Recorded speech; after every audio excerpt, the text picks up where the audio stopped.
Build it up, knock it down. I'm talking about visual communication.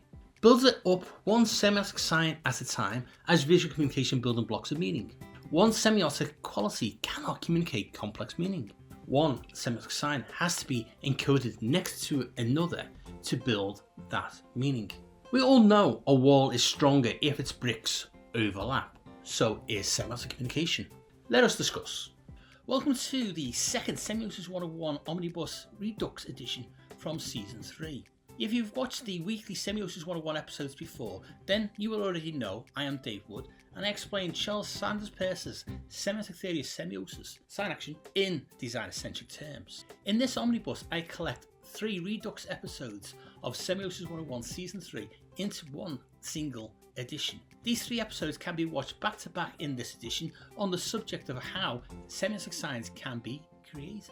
Season 3's overall semiotic theme is semiotic encoding, with a focus on how audiences make interpretations. What this season's theme means to you as visual communicators is that at long last you will see what semiotic signs can be, are, will be. For any new viewers joining Semiosis 101, welcome. We will build your confidence to encode semiotic sign action into your own designs or illustrations during your own ideation phase to enhance visual communication. Why do you need Semiosis 101? Peirce's writing and terminology is very obtuse. On Semiosis 101, I translate Peirce's brilliant theory into language creatives will understand and can follow. After all, we study design and illustration and not philosophy, so we need theory centered to creatives' needs. Yes, that is why you need Semiosis 101. So subscribe and let us jump straight into semiotic building blocks, how semiotic signs can be created.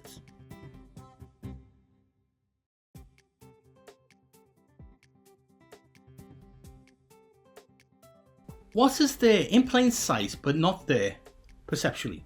Yes, that is correct. It is a riddle. Everything has a quality in phenomenological parlance, an essence. We can quantify our world with data, lengths, widths, depths, mass, weight, height, quotas, etc. But quantifying does not explain the esoteric and existential qualities of lived experiences, of audiences' life worlds. We turn to psychology, philosophy, phenomenology to help understand experiences.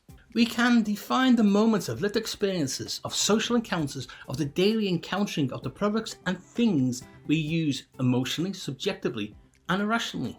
We cannot quantify a quality. But as designers and illustrators, you are tasked every day to visually communicate to irrational, subjective, and emotional humans. You are designing as much for their heart as for their minds. Peirce's quality sign, which I have introduced to you, is the first building block in your creative warehouse of building blocks.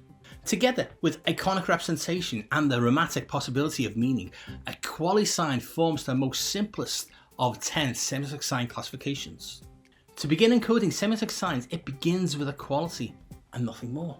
Remember, Peirce says nothing is a sign until interpreted as a sign. The act of interpretation is triggered by perception. Perception is triggered by these early encoded semiotic levels of employing qualities, familiarity, resemblances, and possibilities. These qualities are things already known to the target audience from within their life worlds. They have in their lived experiences encountered similar qualities. The possibility of a drawn line being more than itself rests on its drawn stroke weight and path it takes across the page. A simple line is a simple line until it is perceived as a possibility its shape is similar to X that the audience has experience of. This perception of possible meaning of a simple line as something else is in the subconscious mind of the audience. Does the line suggest the quality of a tree trunk, an animal's back, a letter, etc.? Depends on context. The line is a mere mark, but a mere mark that can, to someone, begin to mean something more, or not. Too often creators believe semiotic signs are something tangible they make and quantify as that is a semiotic sign. Too often creators ignore the fact that everything they design or illustrate has the capacity to visually communicate meaning. Semiosis offers creators to ensure they enhance visually communicating the intended meaning. Meaning bearing is shared between the creative and the audience. Humans are evolutionarily hardwired to look for meaning in patterns as our inherited survival early warning system. If the shapes, lines, colours, etc. are the iconic visual communication building blocks within more complex designs or illustrations, then the qualities they attempt to resemble are the subconscious hooks to grab audience attention. Dramatic. How a shape, line, colour, etc. attempts to suggest a possible meaning through as a resemblance in the mind of the audience is crucial. As I have said already, a line is just a line until it is perceived as something else. You can call this magic, but let us be rational and say it is semiotic, sign action in action. Is the audience's perception of a simple line as something else correct? Check out episodes 3.1 to 3.4 for details on the immediate dynamic and final effects on interpretation. We covered in these episodes the path of perception, lived experiences, and how these can lead perception to interpreting the intended encoded meaning. In visual communication, it is easy for designers and illustrators to just create. What they feel answers the client's brief. We have seen in this episode's introduction an example of visual communication. The visual identity for a business center using a bold graphic based on the owner's initials represents the business in the eyes of the creatives who designed it. But the same graphic also has possible visual qualities shared with a visual representation of a possible figure sitting on a toilet. This is an extreme case and a humorous example, but one with serious consequences for the client. The creative, using basic visual communication building blocks, creates a graphic that says X. Some audience members sees Z. Then everyone can only see Z and not X. The client needs the audience to focus on X. The creative never intended to ever put Z in the minds of the audience. The creative and the client are mortified that anyone could see X but interpret Z. Semiosis and abductive reasoning hypothesis can help creatives to reduce miscommunication. How? Well, it all begins at the beginning of creativity. The good news is creatives do not have to relearn anything. Applying semiosis is merely enhancing what creatives already tacitly do during ideation. Semiosis offers a structure to mindfully focus the creation of ideas for answering a client's brief, one semiotic sign action at a time. At the micro level, all designs or illustrations are created from many marks, lines, strokes, shapes, colours, etc. At this level, each of these are micro visual communication building blocks. Each block on its own is nothing more than itself. Once composed with another block, they offer the potential to be meaning bearing. At this point, this potential may be encoded by the creative to mean the back of an animal or a drop cap on a printed page, etc. It is up to the audience's perception as to what they interpret. Any semiotic sign action will lie dormant in the block until the audience perceive it as suggesting something else. The moment a line is perceived as an animal's back or the letter C, etc., is the moment that semiotics begins to enhance the visual communication. To put in the mind of the audience what the creative on behalf of the client intends to communicate begins with quality signs. It begins with iconic representation of familiar qualities to suggest dramatic possible resemblances to things already experienced by the target audience. These three facets of the determination flow between the concept, its representation, and interpretation form into meaning-bearing ephemeral semiotic signs at a subconscious suggestive level. A line is a line, a block is a block, but when placed in connection to each other, more complex designed elements emerge. If the audience sees a brick, they see a brick. They also know what walls, houses, and buildings are. A brick has the potential to be any one of those things. An innocent mark has the potential to become many things and carry meaning. Marks, lines, strokes, shapes, colours, etc. individually have a quality. That quality may be nothing more than how they were created. A brush stroke, spilled pool of ink, an off-cut shape from another shape, etc. They're not semiotic signs. Marks, lines, strokes, shapes, colours, etc. individually have a quality. That quality may be suggested to something else other than itself. A brushstroke may suggest a familiarity to a length of hair. An ink blot can suggest the wing of a butterfly. An offcut shape from another shape may suggest an ear, etc. etc. They are semiotic signs. They can become meaning-bearing. They can be perceived as qualities suggesting something else. They can work together to carry meaning of more complex messaging. They are just marks, lines, strokes, shapes, colours, etc. The marks, lines, strokes, shapes, colours, etc. are micro visual communication building blocks to convey meaning beyond themselves. A stroke of the brush will never convey Thomas Paine's Rights of Man tract, but it can be used to suggest qualities of a tree, hair, sunshine, water, etc. It becomes a mental cul-de-sac for creatives to fixate on semiotic signs as tangible things they create. Is this a semiotic sign? That must be a semiotic sign. Instead, think of encoding semiotic signs as building up visual qualities to possibly become perceivable as meaning something else. Oh, guess what? This is what designers and illustrators already do. Semiosis just helps you to do this with more intent to convey the appropriate meaning. In the next episode, we will look at semiotically blocking in meaning beyond qualities.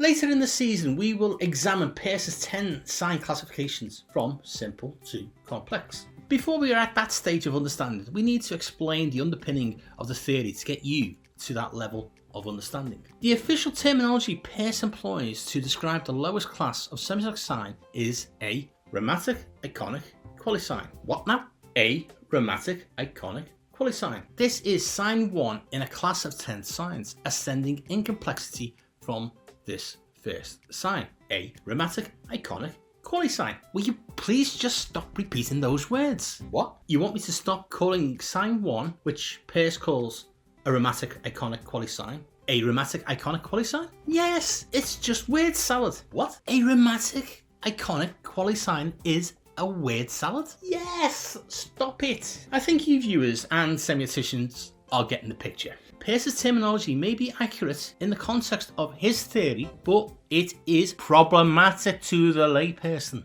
It is just too obtuse. So let Semiosis 101 help. In this episode, we will focus on not the complexity of terminology, but building more complex visual messaging. So let me quickly give you a quick and easy understanding of why Peirce runs 3 separate terms together. Concept, representation, interpretation, concept, etc. Semiosis, semiotic sign action, is not linear but cyclic. An idea needs visually communicating concept, Peirce's object. That idea is visualized, representation, Peirce's representamen. That visualized idea is decoded by the target audience. Interpretation, Peirce's interpretant. The idea put in the mind of the audience of what the visual means should be a facet of the idea we started with. I say facet rather than the full concept intentionally. The visual representation of the concept begins at the lowest semiotic sign action power of qualities, possibilities, familiarities, and resemblances. This needs to have an effect on the perception of the audience to interpret a quality as a semiotic sign for something else. This lowest level is only semiotically powerful enough to trigger perception of being meaning-bearing. That meaning is basic and weak without further support from more complex semiotic encoding. I keep referring back to a brick and architecture. A brick can become any building, but it needs other bricks to become something more. A municipal building in the heart of any city contains many bricks. It cannot be a municipal building without single bricks. Builders do not begin building the municipal building without foundations. We can think of the lowest class of semiotic sign as a single brick. It has the potential to contribute to building and communicating more complex meaning, just as a brick can contribute to a grand building. Just like the brick cannot be seen yet as the full building, a simple semiotic sign cannot be expected to convey the full meaning of the concept through its representation. It can only contribute toward that full meaning by helping to trigger interpretation in the audience. The full concept can only fully be conveyed in the minds of the target audience, interpreting what they see by nesting many lower level semiotic signs together to build more complex meaning. The semiotic power within any of the 10 classes of sign is built on nesting lower levels together, like Russian babushka wooden dolls. Just as a course of bricks cemented together can become load bearing, enabling more complex building to be built, semiotic sign classes' power to be meaning bearing relies on its own binding medium. Semiotic signs classes' power to be meaning bearing relies on its own binding medium. In the 3-word salad of a name which Peirce utilizes to describe each of the 10 sign classes, the power I have discussed is there in plain sight. The first word describes the perception power of the sign. The second word describes how the meaning is represented.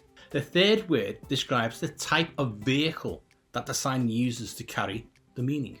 This is beginning to sound like a game of top trumps for semiotic sign action.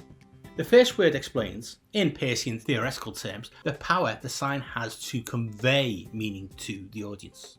The second, the power of semiotic representation used. And the third, how the audience receives it.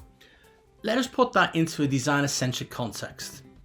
The first part of a class of semiotic sign can either be possibly suggesting, grammatic, or proposing, dissent, or employing an agreed understanding, argument, that the perceived meaning is what the audience perceives it as. A semiotic sign, A, is either possibly suggesting it's X or proposing it is X, or employing established visual language that A is agreed to mean X in the context of use. The semiotic sign utilizes 3 levels of representation of the concept to be visually communicated. In our example, the second word relates to whether X is semiotic encoded in A, using iconic, indexical, or symbolic representation. The semiotic sign may visualize A to mean X by using lines, shapes, marks, colours, etc. to suggest familiarity, iconic, to aspects of X's quality. The second word at higher semiotic sign action levels could use representation to have more of a direct connection, indexical, to X, or a social cultural agreement that when the audience sees A, they understand it does mean X in this context, symbolic. The final word in the 3-word salad explains the sign vehicle used to convey the meaning.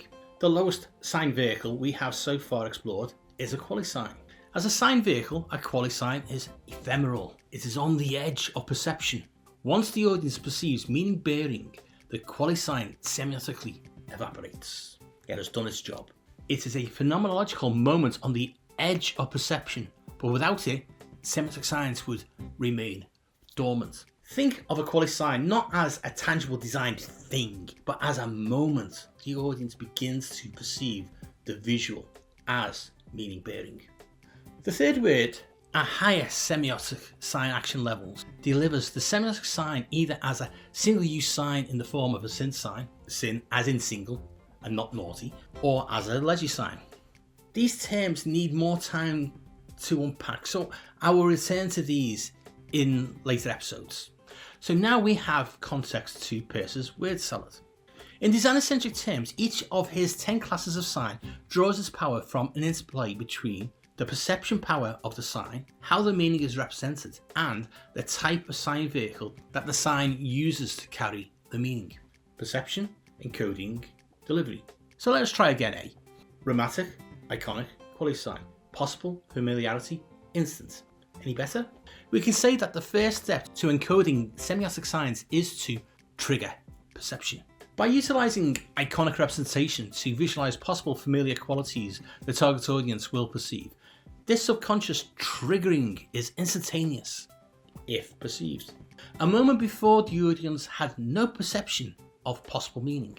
Now they subconsciously interpret a possible meaning, which kickstarts the audience's further interpretations. A small quality with other qualities begin to build more and more complex meaning. These visual qualities have subconsciously moved the interpreter from no perception to perception from what they see visualized. That instance of perceptual movements is where the quasi-sign acts as a sign vehicle for the audience. It triggers perception and then is no longer important. The visualized quality is in plain sight. It is semiotically dormant until perceived as meaning-bearing. Designers and illustrators already employ this visual trick in their work. You do not believe me? Consider the arrow hidden within the FedEx logo. First, you do not see the arrow, then you see it. It is and is not there. The negative space that forms the letters of FedEx also provide the quality of an arrow shape. The moment of perceiving the arrow, the audience moves from one state to the other. In illustration 2, this technique has been employed for millennia. Consider an example of Joey Guidoni's Pirate, where the illustrator has used the tricorn hat to suggest the noose. In these examples, I'm not saying to you that these completed designs or illustrations are a quality sign. So please do not get distracted. We are focusing on the moment of when you perceive a quality as meaning bearing.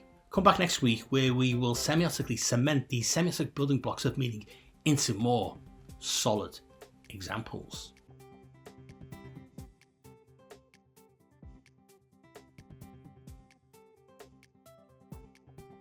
The trick is not to approach Semiosis 101 as a training manual.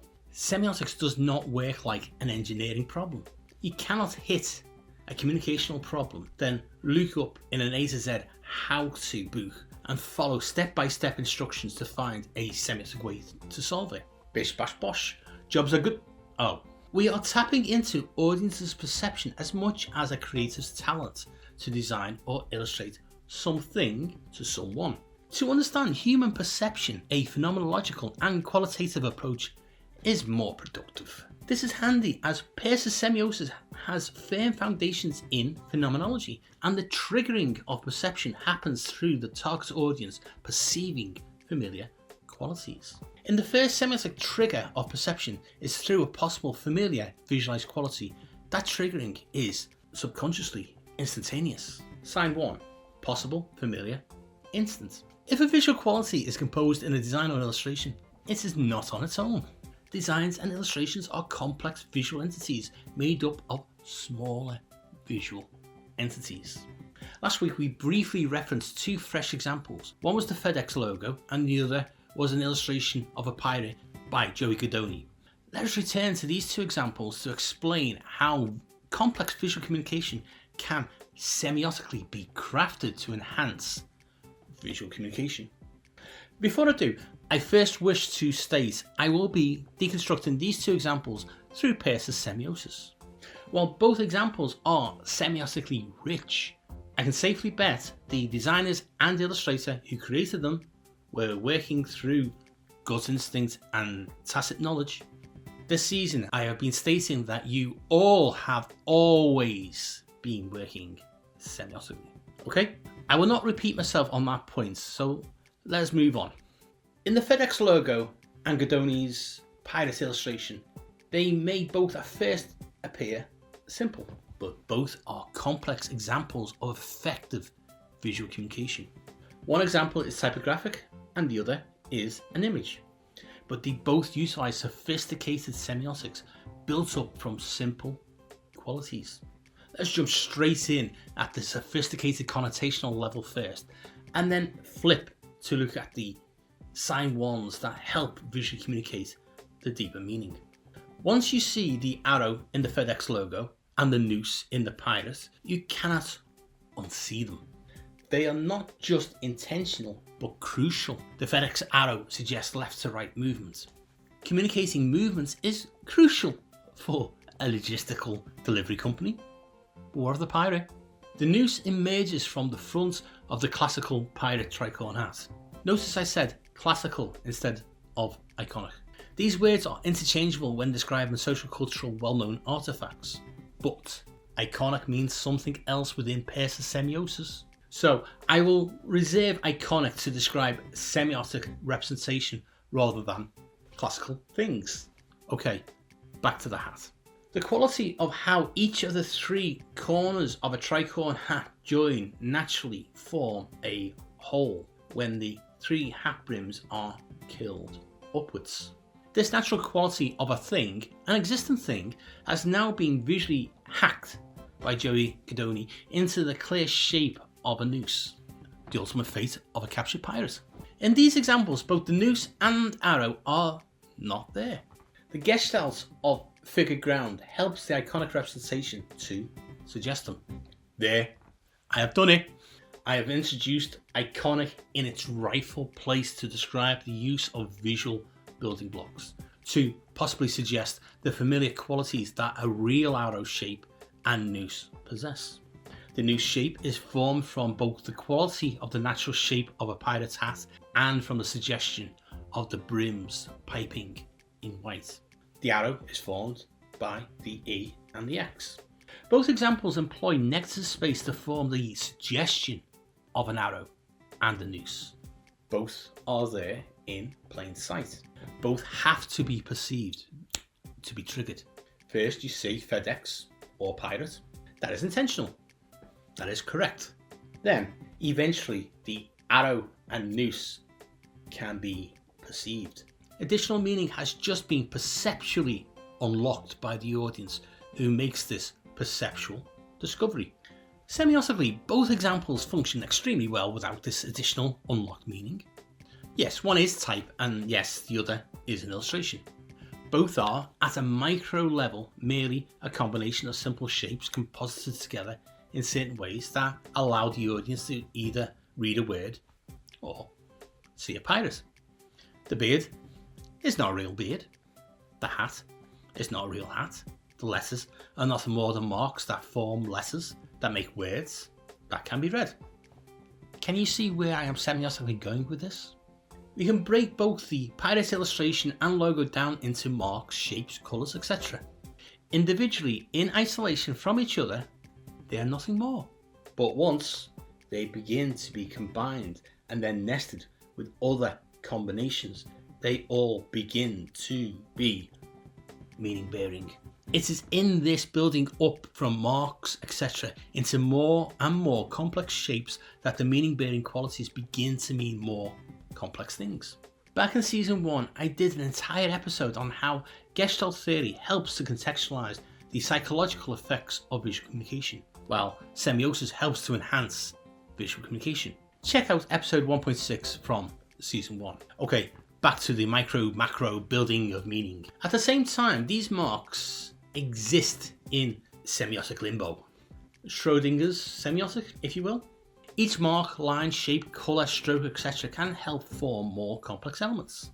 Each of these can suggest a quality that possibly could mean something to someone. Semiosis just explains how this is possible. By building up of these visual communication building blocks into more complex elements, creatives are naturally layering sign ones together.